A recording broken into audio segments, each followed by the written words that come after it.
Hello guys, welcome back to my channel. இன்றைக்கி இந்த வீடியோவில் நாம் பார்க்க போகிறது சமீபத்தில் தெலுங்கில் வெளியான ஒரு ரொமான்டிக்கல் காமெடி படம் தான் ஆ ஒக்கட்டி ஆடுக்கு.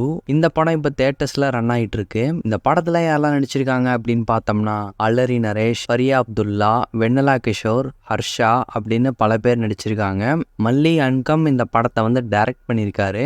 இந்த படத்துடைய ஒன்லைன் வந்து என்ன அப்படின்னு முதல்ல பார்த்துடலாம். பல வருஷமாக பேச்சுலராக சிங்கிளாக இருக்கக்கூடிய நம்ம ஹீரோ தனக்கு எப்படா கல்யாணம் ஆகும் அப்படிங்கிற ஒரு கனவோட இருக்காரு. ஸோ இவருடைய இந்த கனவு வந்து நிறைவேறிச்சா இல்லையா, இவருடைய லைஃப்ல எந்த பொண்ணு வந்தாங்க அப்படிங்கிறது தான் இந்த படத்துடைய ஒன்லைன். அண்ட் இப்போ இந்த படத்துடைய கதை வந்து என்ன அப்படின்னு பார்க்கலாம். நம்ம ஹீரோ ரொம்ப வருஷமாக சிங்கிளாக பேச்சுலராக தான் இருக்கார்.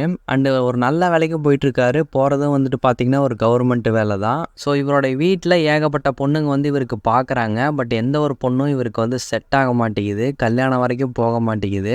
இப்படி இருக்கும்போது தான் நம்ம ஹீரோ வந்துட்டு சரி ஓகே, நம்ம வந்து ஒரு மேட்ரிமோனியில் போய் ட்ரை பண்ணலாம், இதுக்கப்புறம் மேட்ரிமோனிலையாச்சும் நமக்கு வந்து பொண்ணு கிடைக்குதா இல்லையா அப்படின்னு சொல்லிட்டு பார்க்கலாம் அப்படின்னு சொல்லி மேட்ரிமோனியில் போய் தன்னுடைய பேரை வந்து பதிவு பண்ணுறாரு. ஸோ இவர் பொண்ணு பார்க்குறதுக்காக ஆரம்பத்தில் ஒரு 10 மேட்ச் வந்து காட்டுறாங்க. ஸோ இந்த ஒரு 10 மேட்ச்சில் எந்த பொண்ணு செட் ஆகுதோ அந்த பொண்ணை வந்து கல்யாணம் பண்ணிக்கலாம் அப்படிங்கிற மாதிரி சொல்கிறாங்க. ஸோ நம்ம ஹீரோ வந்துட்டு பார்த்திங்கன்னா ஒரு பொண்ணாக வந்து பார்த்துக்கிட்டே வராங்க.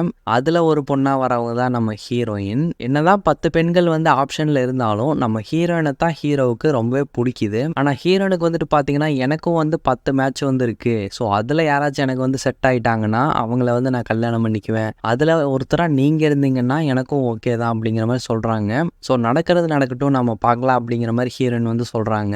ஸோ இதுக்கப்புறம் நம்ம ஹீரோ எதிர்பார்க்குற அந்த பொண்ணே வந்து மனைவியாக அமைஞ்சாங்களா இல்லையா, அண்ட் இந்த மேட்ரிமோனி அப்படிங்கிற ஒரு விஷயத்தை வச்சு ஏகப்பட்ட குளறுபடிகள் வந்து நடக்குது. ஸோ அதுக்கு பின்னாடி இருக்கக்கூடிய காரணங்கள் வந்து என்னென்ன, ஹீரோக்கு எதனால இத்தனை வருஷமா வந்து கல்யாணம் ஆகலை, இதுக்கு பின்னாடி இருக்கக்கூடிய கதைகள் வந்து என்னென்ன, இதுக்கெல்லாம் ஆன்சர் கிடைச்சதா இல்லையா அப்படிங்கிறது தான் இந்த படத்தோடைய கதை அப்படின்னு சொல்லலாம். ஸோ ஃபர்ஸ்ட் இந்த படத்தில் நடிச்சவங்களுடைய பர்ஃபார்மன்ஸ் எல்லாம் எப்படி இருக்கு அப்படின்னு சொல்லிட்டு பார்க்கும்போது ஆக்டர் அல்லரி நரேஷ் அவருக்கு கொடுக்கப்பட்ட அந்த ரோலை வந்து ரொம்ப நீட்டாக பண்ணியிருந்தார் அப்படின்னே சொல்லலாம். ஸோ ரொம்ப வருஷமா தனக்கு வந்து கல்யாணம் ஆகலை அப்படிங்கிற ஒரு ஃபீலிங்ஸை வந்து அவரோட ஆக்டிங் மூலமாக நீட்டாகவே வந்து வெளிப்படுத்தி இருந்தார். அண்ட் ஒரு சில காமெடியான ஜாலியாக கலகலப்பாக இருக்கக்கூடிய காட்சிகள்லையும் அவருடைய பர்ஃபார்மன்ஸ் எல்லாம் இருந்துச்சு. சாங்ஸில் வந்து அவருடைய டான்ஸும் நல்லா இருந்துச்சு. அண்டு ஆரம்பத்தில் வரக்கூடிய ஒரு ஆக்ஷன் சீக்வன்ஸும் சூப்பராகவே பர்ஃபார்ம் பண்ணியிருந்தார். ரொம்ப இன்டென்ஸான பர்ஃபார்மன்ஸ் அப்படிங்கிற மாதிரிலாம் இல்லாமல் இவருக்கு கொடுக்கப்பட்ட அந்த கேரக்டரை நீட்டாக பண்ணியிருந்தார்.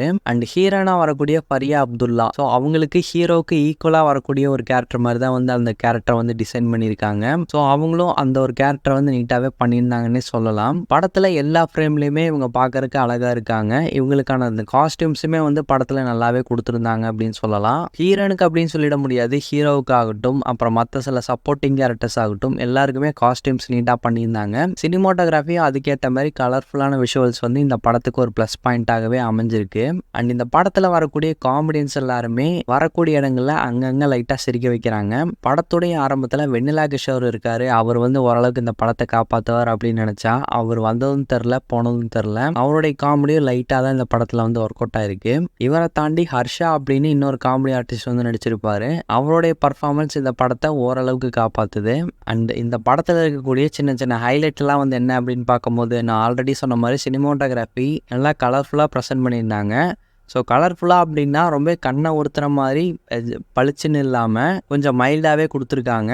அது வந்து ஒரு கிராண்டான ஒரு விஷுவல்ஸ் வந்து பார்க்குற ஒரு ஃபீல் வந்து கிடைக்குதுன்னே சொல்லலாம். ரெண்டாவது ஹைலைட் இவங்க எடுத்துக்கிட்ட இந்த ஒரு கண்டென்ட், அதாவது மேட்ரிமோனியை வச்சு என்னென்ன ஃப்ராடு வேலையெல்லாம் வந்து நடக்குது, எப்படியெல்லாம் வந்து மக்களை ஏமாத்துறாங்க. ஸோ இதில் நல்லதும் இருக்குது கெட்டதும் இருக்குது அப்படிங்கிறத இந்த படத்தின் மூலமாக வந்து நமக்கு ஒரு இன்ஃபர்மேஷன் மாதிரி சொல்லியிருக்காங்க. இதுக்கு முன்னாடி இந்த ஒரு விஷயத்த வந்து ஏதாச்சும் படத்தில் வந்து எடுத்து பேசியிருக்காங்களான்னு தெரில.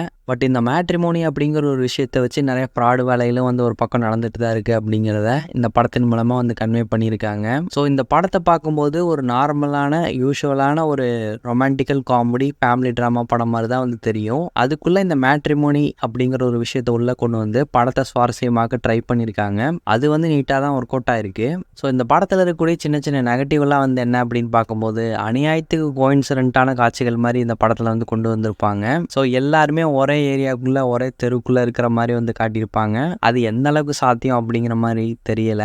ஸோ படம் அப்படிங்கிறதுனால வந்து அதை பெருசாக எடுத்துக்காமல் கடந்து போயிடுறது நல்லது. கிட்டத்தட்ட 200 பொண்ணு பக்கம் பார்த்துருப்பேன், ஆனால் எனக்கு கல்யாணம் ஆகலை, கவர்மெண்ட் வேலையெல்லாம் இருக்கேன் அப்படிங்கிற மாதிரி ஹீரோ வந்து சொல்கிறாரு.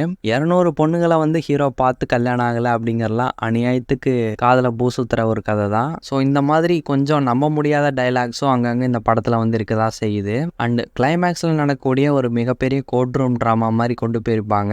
அது அந்த அளவுக்கு எஃபெக்டிவாக இல்லை. ஸோ ஒரு சினிமாத்தனமான ஒரு கோர்ட் ரூம் ட்ராமா பார்க்குற மாதிரி தான் வந்து இருந்தது. ஸோ இதெல்லாமே இந்த படத்தில் இருக்கக்கூடிய சின்ன சின்ன மைனஸ் அப்படின்னு சொல்லலாம். ஓவராலாக இந்த படம் வந்து எப்படி இருக்குது அப்படி சொல்லி கேட்கும்போது தாராளமாக ட்ரை பண்ணி பார்க்கலாம். படம் எங்கேஜிங்காக தான் வந்து கொண்டு போயிருக்காங்க. உங்களுக்கு இந்த ரொமான்டிக்கல் காமெடி படம், ஃபேமிலி ட்ராமா படம் ரொம்ப கலகலப்பாக கொண்டு போகணும் அப்படின்னு சொல்லி ஆசைப்பட்டீங்கன்னா இந்த படத்தை தாராளமாக ட்ரை பண்ணலாம். சின்ன சின்ன குறைகள் அங்கங்கே இருந்தாலும் கண்டிப்பாக இந்த படம் பார்க்குற அளவுக்கு ஒர்த்தாக தான் இருக்குது. ஸோ ட்ரை பண்ணி பாருங்கள். இந்த ஒரு ரிவ்யூ உங்களுக்கு பிடிச்சிருந்தா லைக் பண்ணுங்கள், ஷேர் பண்ணுங்கள், கமெண்ட் பண்ணுங்கள். இந்த சேனலுக்கு சப்ஸ்கிரைப் பண்ணுங்கள். தேங்க்யூ.